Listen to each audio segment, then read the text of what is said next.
Well, let's just start with Christina Tobin. Big love. She's coming up. Benjamin Life is going to come up, and Brittany Kaiser is coming. Oh, she's not coming.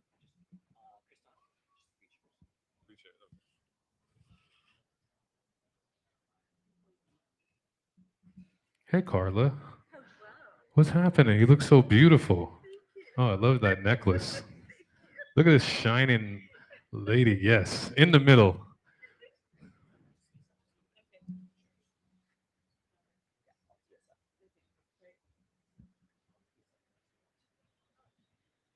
All right, everybody. Remember your prayers, and yeah, remember that river of your thoughts and the ocean that you're gonna flow into. So here we go. Great. So we're starting off here today with the United Independent Movement panel. Excuse the United Independent Movement panel. Excuse us. And I am honored to be sitting here. Thank you so much. Next to Miss Karla Ballard. I met her when the INC came together with Free and Equal Elections in 2020. It was actually Brittany Kaiser that found Free and Equal Elections, and she invited us to be a part of the Independent National Convention, which the INC hosted our presidential debate, our third live presidential debate at Little America. And so I met Karla Ballard around that synergy of that world, and she ran as vice president as an independent of the United States. Karla, welcome. Thank you very much. Thank you, guys. Thank you. Pleasure to have you. And we have Christopher Life here of the Independent National Union, as I mentioned before, the founder of that, who co-hosted our presidential debate in 2020. And we have now evolved in a full-on partnership with the United We Stand tour, with the goal of this tour landing the last stop this year at the Independent National Convention this October. So I'll have more details for that with a stop or two in between. So welcome, Christopher.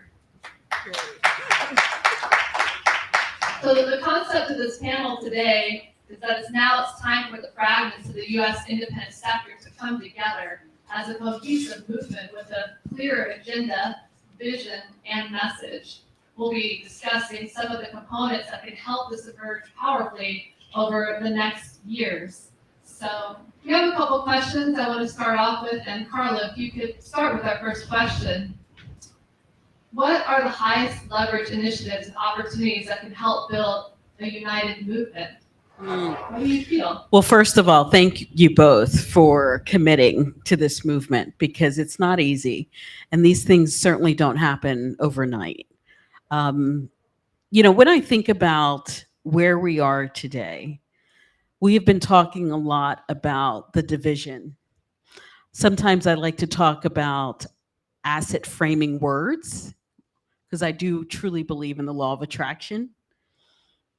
There's a lot that we are actually in connection with, truly.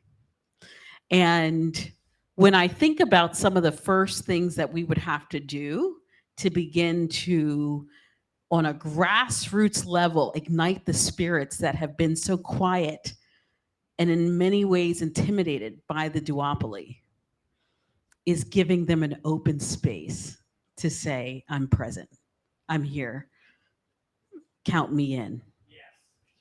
Ashe, aho, right?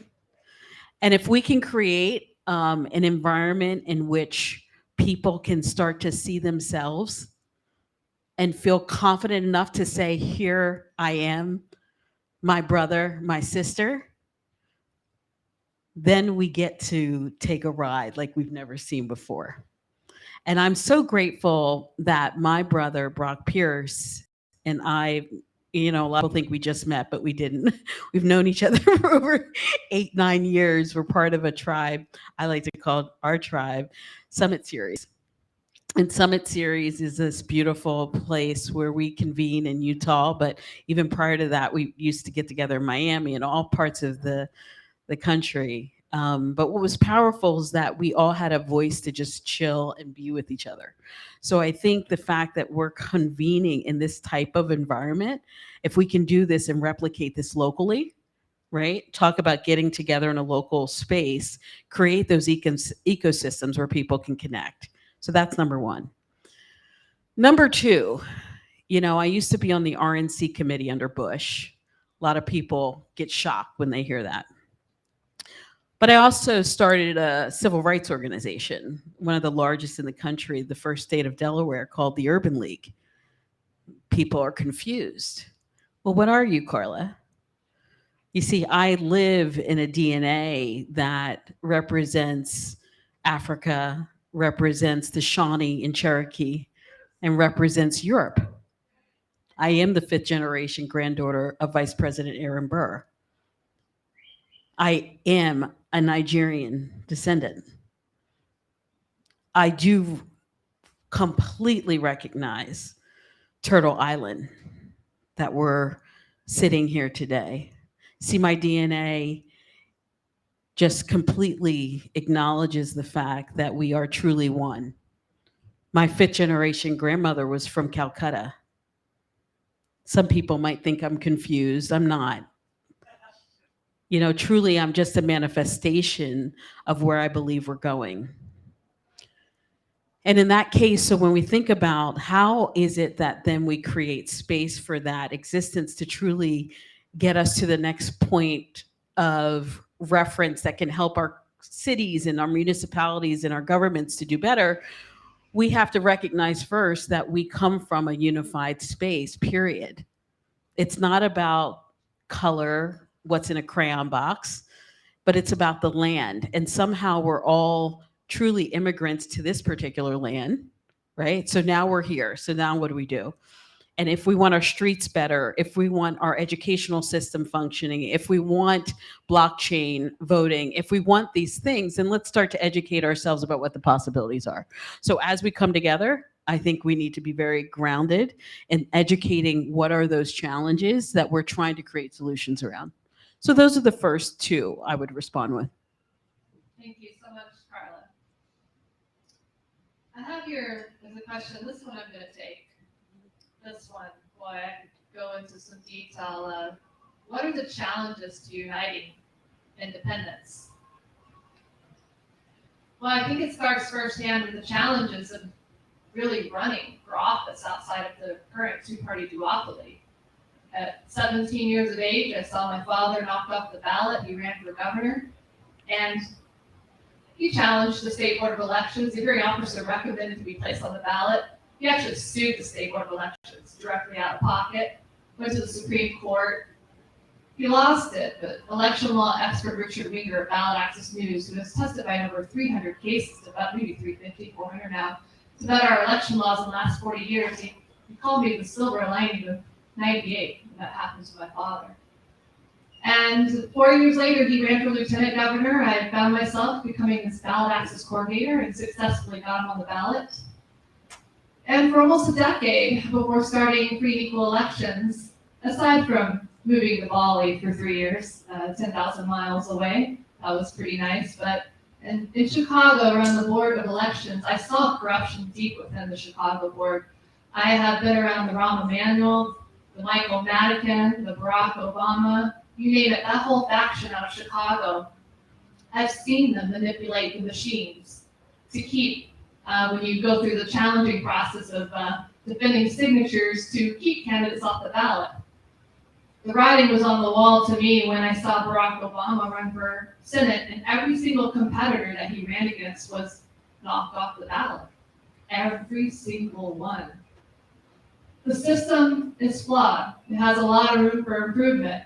Ballot access is a big one. I learned in Illinois in my 20s that D's and R's only had to get 5,000 signatures to get on the ballot, while third parties and independents had to get 25,000 during the coldest months of the year, a 3-month period, might I add.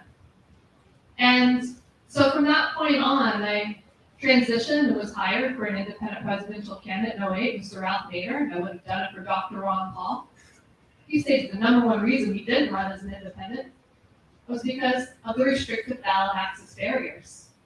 It takes over 900,000 signatures, I think, you have to gather overall to get on the ballot in all 50 states and independent. That's a number of a 10, 15, $20 million drive if you want to do it really right. Everybody said you can't do it. Christina, even Ralph Nader, they said, we shall see. Falling short's not an option. I'm an organizer. I brought people together, got on the ballot in 45 states plus DC, and we surpassed even the Libertarian Party that started with 36 ballot lines as an independent. And Ralph Nader started with 0 ballot lines, and I oversaw all of those states. Because falling short wasn't an option. And that was really the spark of free equal elections. In 2019, lose my track, to 2008 now. It's already that long ago. So I learned from Richard Winger about the flaws, the voting machines. There are electoral reform conferences that we've had for almost a decade through Free and Equal, another faction of what we do. I've learned from controllers, individuals that are mayor, running for mayor, that the machines are flawed. Default dominion, follow the money. Flawed is a nice way to put it. Ballot access. It's not fair. It should be equal to everyone to get on the ballot. Why don't we have proportional representation? How many countries have it now? 89, 90? I checked with Richard Winger for the update. He's the walking encyclopedia for this information. So the difficulties that it is for even to run as a third party, as we see the National Libertarian and Green parties, kind of in some ways very disconnected from the state and local level. The national parties are trying to play the game, and become that third major party, and we see them compromising more and more, and compromising has gotten us where we are today. Political parties, they don't work, there's no mention of them in the Constitution, and so having these challenges is what makes it not only difficult to run as a third party candidate, but especially as an independent candidate.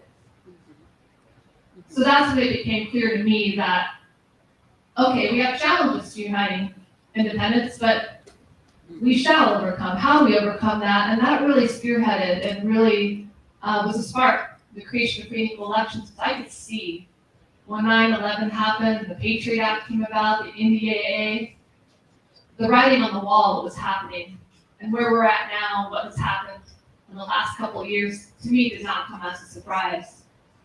The censorship, what we just discovered here with this event alone, truth be told, the wrongful censorship at the previous venue that did not want Robert F. Kennedy as our keynote. So we decided to change the venues. These are the difficulties that we have for not only candidates, but also individuals to be able to unite our nation. So to overcome that, I knew one day we would need an organization like Free and Equal Elections to be able to achieve that. So thank you. Chris.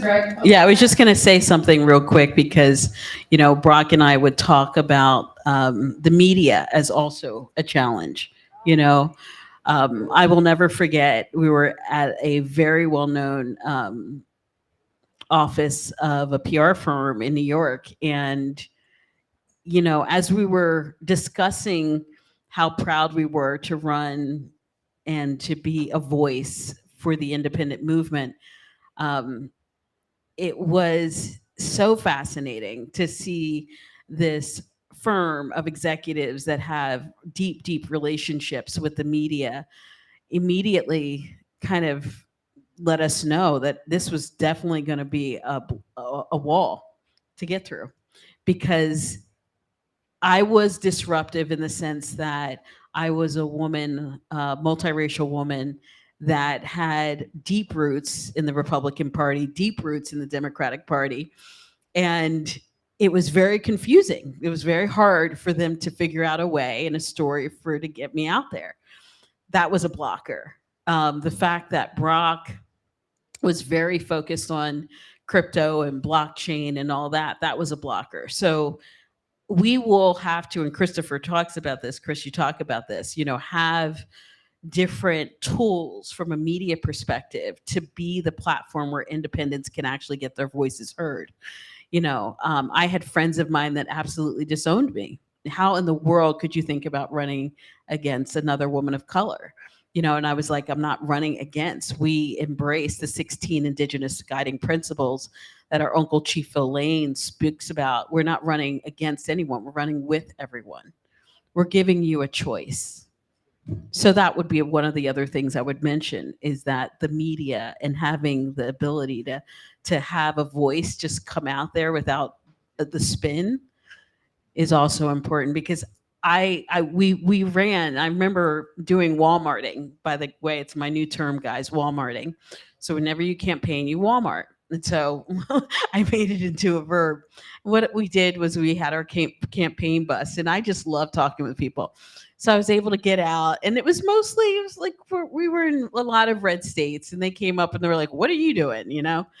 And I would just have this conversation. They're like, "Whoa, wait a minute. Who are you? Like, what are you?" You know, like, you don't seem to be on this side or that side. I'm confused. I'm trying to go with the talking points, and they couldn't figure out where to place them. So we do have to get out in the streets and, right, allow people to know that there's another avenue. But also, it can be hard not having a media channel to amplify that voice and message. Let's thank Karla Ballard for running as an independent for president. Thank you, guys. Thank you. Away. And that's really what a challenge is uniting independence. How are we going to overcome that? She is a prime example right here of how we're going to overcome that. Another speaker today will have Amelia Powers Gardner, another prime example of how we're going to overcome that. So thank you very much for sharing that, Karla. Thank you. Christopher, got a question for you.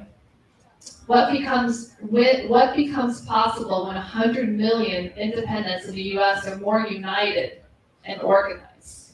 Please.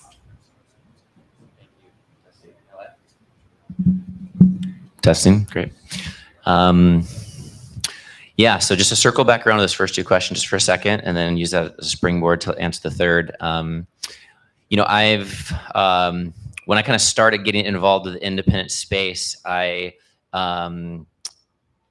started thinking about the electoral processes. So how do we get people elected? How do we get people elected? What are the challenges of getting people elected?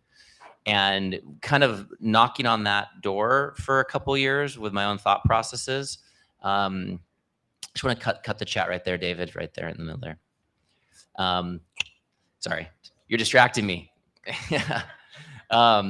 So I realized that we need to go deeper than the electoral processes. That we actually, it's too superficial to just think about getting people elected. It's a deeper conversation. So there's this whole ecosystem of how we organize, how we build the independent movement, how we build the independent narrative, how we train ourselves with the capacities that we need to do the reform work, to do the campaign work. So it is humbling, and also a little bit of a realization that the work is deeper than just how to get people on the ballot and how to get them elected. And so that's really where the Independent National Union realized, okay, we've got to focus on creating systems in context of local organizing, so we can train and empower and build relations with independents across the country. We need to build a narrative for the independent sector in space, and then we need to create the media distribution channels to be able to push that narrative forward. And so that's like the next 3 to 4 years of the movement, actually. And once we have that infrastructure in place, now we're ready to be able to run the electoral activities. Now we're ready for the campaign activities. Now we can actually get the right independents elected, and we can get them elected with a constituent base of independents who know how to effectively support them to be able to move the local, state, and national reform agenda forward. So that's the deeper movement that I see as possible. So I predict that if we focus on these efforts of local organizing independence and narrative and media of the independent sector, then you're going to start to see getting elected as a pop, because people are going to feel confident for the independent because they've been listening to those independent television. They've been going themselves to be a part of independent campaigns. So when that independent governor runs for office, you've got thousands of people around the state who can come into a relationship with that campaign because they've been preparing for that moment in time. And so if we do that foundational work, we're going to start to see that we have these I believe that we'll see independents elected en masse in 25, 26, 27, 28. And now is the moment in time to do the foundational work to prepare for that. So just to answer the question, what becomes possible when we have 100 million independents organized? Complete national revolution becomes possible. Extricating the United States of America of the Republican and Democratic parties becomes possible. And in that extrication, in that complete delegitimization of the two-party system, which we can delegitimize from 1,000 different angles. I mean, pick whatever angle you want to take, and it's a complete illegitimate that's not offering governance of, by, and for the people. But with the organization and coordination, we can have this electoral activity happen en masse, meaning thousands and thousands of independents from municipal levels all the way to state legislation, all the way to national legislation, and all the way to the White House can occur. And simultaneously to that, we conduct local, state, and national reform actions that transform and improve our governance systems so they become more accountable, more transparent, and more effective at achieving the objectives of decreasing harm and suffering, of improving quality of life, of increasing in societal efficiencies, and doing the foundational work that the government has the opportunity to do if it's fully empowered and acting from a genuine interest to serve and not as a mechanism to extract resources from the public for the enrichment of the private. I'm going to make a mention real quick. I'll just only use this mic. Okay. I was just going to say, so Chris is my brother over here. And the only thing that I will say is that the Democratic Party, the Republican Party, has its beautiful spirits. So I wouldn't necessarily say eradicate them or anything like those words don't necessarily work for my spirit. And so for me, it's about allowing the cream to rise to the top, and allowing whatever it is that we, from a unification standpoint, feel that we want to manifest in this world. Those that want to join that movement, let's ride. Let's ride. And that is going to consist of Republicans. That's going to consist of independents and Democrats, and that's what brings me joy is that, yes, the two-party system has not necessarily served us at all. We know that. And I'll say not but and I think it's the approach that matters. The words matter because the words have vibrational connection to what we truly want to bring together.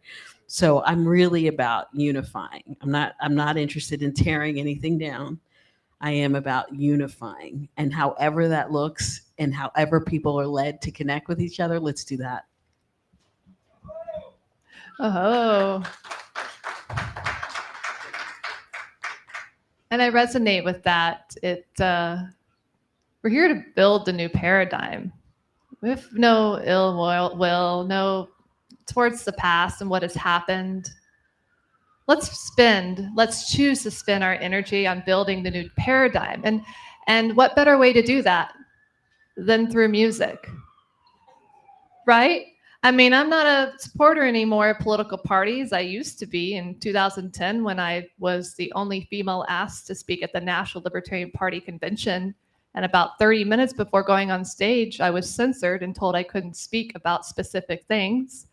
I said, okay, well, this isn't very libertarian-like. And so I've always been an independent. And I realized that, well, I may not believe in political parties per se. They're going to play a role. Yes, candidates still need to use the party lines to get elected. And eventually it's inevitable that independence will rise. And it's the blockchain ledger. It's a game changer. Technology is the game changer. And when we bring transparency within elections, also, I meant to mention at the open, our awesome co-host, Ahura AI. Come on. I mean, Brian made this happen here at Talibi. Thank you so much. I'll mention it again. He'll be on a later panel. But bringing transparency, when we do that within our elections, and we have these candidates in office like Karla and Amelia and many more. We're going to find that we're going to bring about not only transparency in elections, and we'll achieve that through our blockchain election assistant app that we'll be speaking later on when Colin Cantrell's on the panel and our technology panel.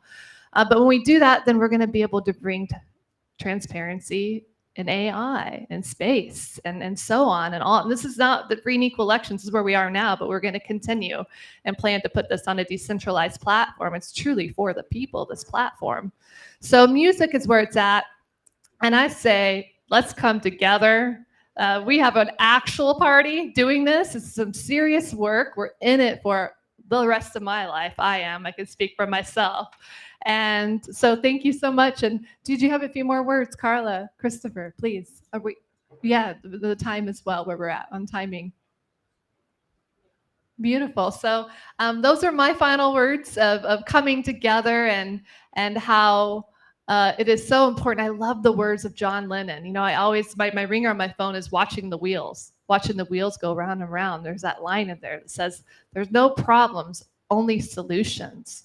And when we shift into that mindset of right now, there's this fear and so many problems. With great conversation, we can and will bring about solutions. And again, John Lennon, there's no problems, only solutions. Thank you, Christina. So I would say this in terms, so I am the founder of a technology called Ying. We are a peer-to-peer group skill sharing platform. We just launched a campaign called Our Beloved Community. And I'm super proud of the work that we're doing because we're building a much more connected culture, one that cares for each other. I think that's where it starts, is us getting grounded that there's two forms of capital that are running through our DNA as a humanity. That's right now, we've claimed financial capital, but I also believe in social capital, community capital. And so we unlock now community capital with our platform for the first time. And we're all part of social networks. So our technology allows for people to actually skill share on demand, just like in Uber or Instacart or what have you. And the reason why I'm so passionate about that form of connection is because I think the more and more these transformative transactions can take place, we'll start to realize we're way more connected than we are divided. So I say ashe, aho, and thank you for having this platform and for allowing for people like myself, who's not necessarily, I don't subscribe to being a politician at all. I much more connect with getting shit done. You probably didn't expect me to say that. Thank you. Oh. The website is yingme, yingme.co, not .com, but yingme.co. Thank you, guys. Great to share some time with you, Christina and Karla. Yeah, I think my closing thoughts are just that, you know, in a panel, you can only achieve so much outcome of answering questions because they just take hours and years to answer effectively. So I'll just restate the questions as the content itself to muse upon and to carry with us going forward, right? So the questions are, you know, what can we do to help unite the independent sector across the country? I want to invite each of you to carry that question in your mind, carry that question in your heart. What can we do to unite the independent sector in this country? What are the challenges that have or will occur as we attempt to do that? So we can go into that effort with our eyes wide open and be effective, be strategic, be willful. And what becomes possible when we can organize 100 million independents, right? Carry that question in your mind. Carry that question in your heart. Carry that question in your dinner conversations. What's possible if the independents in this country, outside of the Republican and Democratic systems, are able to organize powerfully, passionately, with shared vision, with shared language, with coordination, with a roadmap, with an agenda, with the ability to distribute that organizing activity and activism in counties across the country, while also coordinate those actions at the state and national scale. You know, what's really possible if we organize and coordinate this massive amount of people who have already said, I'm not buying the standard narrative. I'm stepping away from the political party that I was born into, I don't really want to be associated with that. They're removing themselves from the existing trajectory of the mainstream, but they haven't been caught into a new trajectory yet. So they've just announced their own declaration of independence, if you will. You know, my dad is one example, lifelong Republican, would never not be a Republican. He tells me the other day he registers independent. I'm like an independent activist, and I was still shocked because I couldn't believe that. And so when my dad registers independent, okay, that's indicative of millions and millions of people that have been diehard Republicans or diehard Democrats that for whatever reason are starting to remove themselves and distance themselves from those previous affiliations. What's the vision? What are they being invited into? How do they get organized? What does it mean for them to be independent? What action do they take? How do they find other independents? Do you see what I'm saying? There's a massive opportunity here. And I don't know, you know, it's up to us really in this room, in this not room right now, to be able to answer these questions well and to create solutions and create narratives and create context of organizing so that this 100 million Americans can move from a potential movement to an actual movement, from an actual movement to an actual national revolution, and from an actual national revolution to creating a thriving future for our country and for our world, and fulfill the original promise of America of government of, by, and for the people in service to life, liberty, and the pursuit of happiness. We're still on the way to figuring out how to fulfill that ideal. We haven't lost it yet. It's just taken a while for us to figure out all the ways to not do that so we can figure out how to actually do that. And while the world is burning, and maybe there's a 1,000,000% chance that it's possible, I'm going to give my all to be able to step into that possibility and to believe and to pray that possibility into manifest form with my actions, with my words, and with my consistent actions.